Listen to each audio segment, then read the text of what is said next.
What we envision here is the stop of the free market roadshow in Podgorica at UDG, at a great university with plenty of students who join us to discuss economic growth and how to foster entrepreneurship.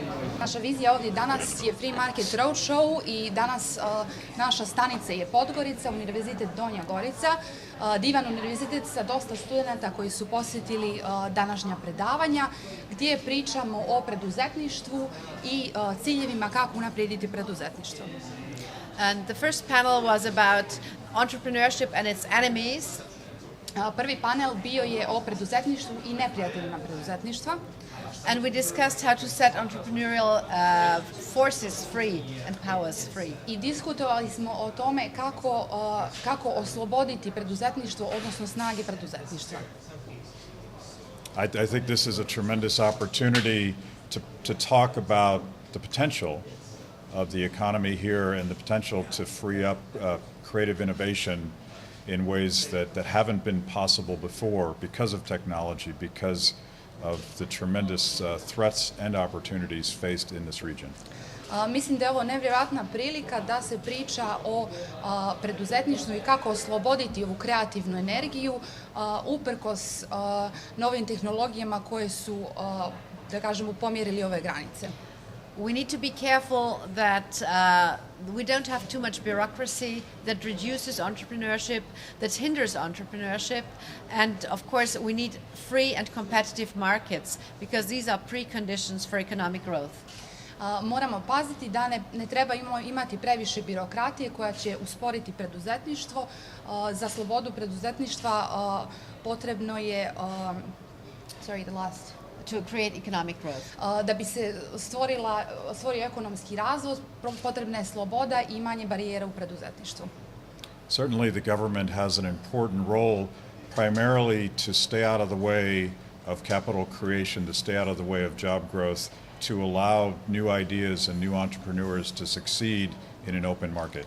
What are the role of universities in fostering entrepreneurship in Montenegro?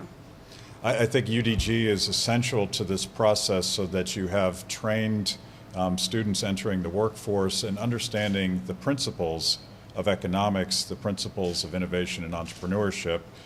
They enter the economy ready to perform.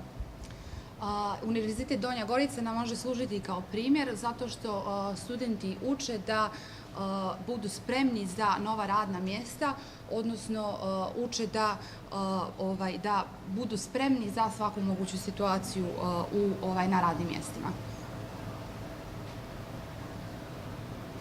Možete samo malo preciznije šta uče, kako da preporučimo ove studente tržištu? Can you please be more precise in the sense of what students learn specifically in the role for the entrepreneurship and how to recommend them for the market? Okay. Students here learn both the technical skills to be able to perform in the marketplace, but more importantly, they learn that they can fundamentally transform the way that business is done in Montenegro. Studenti uče kako tehničke sposobnosti koje su neophodne, tako i način kako transformisati preduzetništvo što je neophodno u Crnoj Gori. So you talked a lot about the creative energy. What is exactly creative energy? Well, the creative energy that every entrepreneur has is that he has to embrace failure. Kreativna energija koju svaki preduzetnik treba da ima je prije svega da prihvati pad i neuspjeh. Never give up. Nikad da ne odustane. And try again all over again, but never make the same mistakes twice. I da ponovo pokuša iznova i iznova, ali da nikad ne napravi iste greške ponovo. You have to be very patient to be a successful entrepreneur. Morate biti vrlo strpljivi da biste bili uspješan preduzetnik.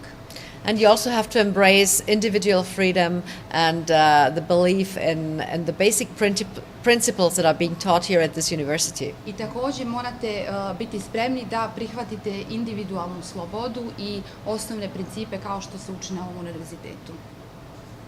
Samo da nam kažete ko je i šta u Crnoj Gori najveći neprijatelj preduzetništva? Can you tell us in short who and what is the biggest enemy of entrepreneurship in Montenegro? In general, the biggest enemy of entrepreneurship is big governments, is high taxes, is high regulation. It's a labor market that is not open. U generalnom pogledu najveći neprijatelji preduzetništva su vlade koje nemaju slobodno tržište, odnosno A limited labor market. i limitirano tržište rada.